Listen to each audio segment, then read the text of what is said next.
اکبر الہ آبادی نے کہا تھا نا، کیا بتائیں احباب کیا کار نمایاں کر گئے، کیا بتائیں احباب کیا کار نمایاں کر گئے، بی اے کیا نوکر ہوئے پینشن ملی اور مر گئے۔ کیا یہ زندگی ہے؟ کہتے جی فلاں بندہ رزق حلال کماتا ہے، کسی کو ضرر نہیں دیتا، بس ٹھیک ہے، اچھی بات ہے، لیکن یہ کام تو چیونٹی بھی کرتی ہے، صبح اپنی بل سے نکلتی ہے، اپنی خوراک ڈھونڈتی ہے، کسی کو ضرر نہیں پہنچاتی۔ چیونٹی کا مزاج دیکھا ہے کہ وہ آ رہی ہے تو آگے آپ کو چیز رکھتے تو وہ راستہ بدل لیتی ہے، وہ مزاحمت بھی نہیں کرتی، خود کھاتی ہے، بچوں کو کھلاتی ہے، موسم برسات کے لیے جمع بھی کر لیتی ہے۔ اور یہی اگر وظیفہ حضرت انسان کا ہو تو پھر یہ شرف کیسے ہے؟ یہ ایک وظیفہ تو چیونٹی بھی ادا کرتی ہے۔ گھونسلے تو اچھے جانور بھی بنا لیتے ہیں، یہ اچھا گھر بنا لیا تو یہ کامیاب کیسے ٹھہرا؟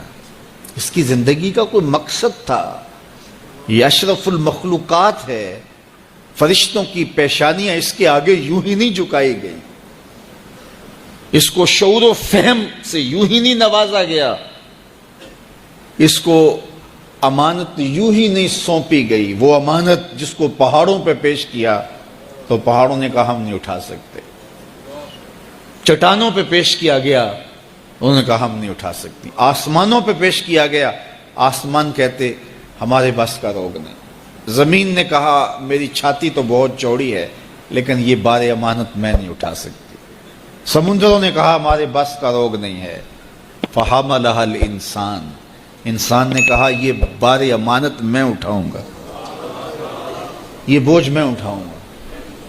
تو اس نے یہ ذمہ داری خود لی ہے، خود قبول کی ہے، اس نے، یہ مکلف ہے، باقی مخلوقات مکلف نہیں ہیں، غیر مکلف ہیں، یہ مکلف ہے۔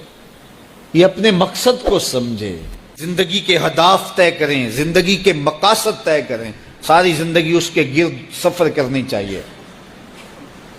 پاگلوں کی طرح کبھی ادھر سر اٹھا کے چل پڑیں، کبھی ادھر سر اٹھا کے چل پڑیں، اللہ سے راستہ مانگو۔ اور جس کو یہ نصیب نہ ہوا، دیکھیے آپ نے یہاں سے لاہور جانا ہو تو سب سے پہلا کام آپ کو کیا کرنا ہوتا ہے کہ رخ سیدھا کرنا ہوتا ہے۔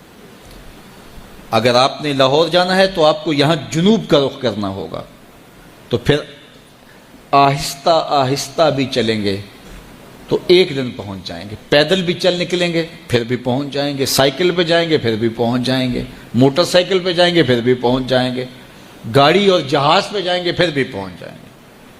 گاڑی والا جلدی پہنچ جائے گا، سائیکل اور پیدل والا ذرا تاخیر سے پہنچے گا، جو رک رک کے جاتا ہے وہ بھی پہنچ جائے گا، کچھ وقت لگ جائے گا اس کو۔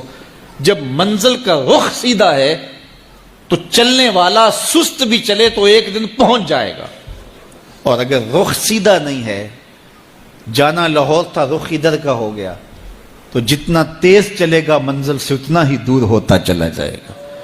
اس لیے رخ کا تعین اور منزل کا پتہ ہونا اور اپنے مقصد زندگی سے آگہی، یہ مومن کی زندگی ہے۔ اور یہ روز اللہ کی بارگاہ میں وہ دعا کرتا ہے، اہدنا الصراط المستقیم، مالک مجھے مستقیم سیدھی راہ کی ہدایت عطا کر دے۔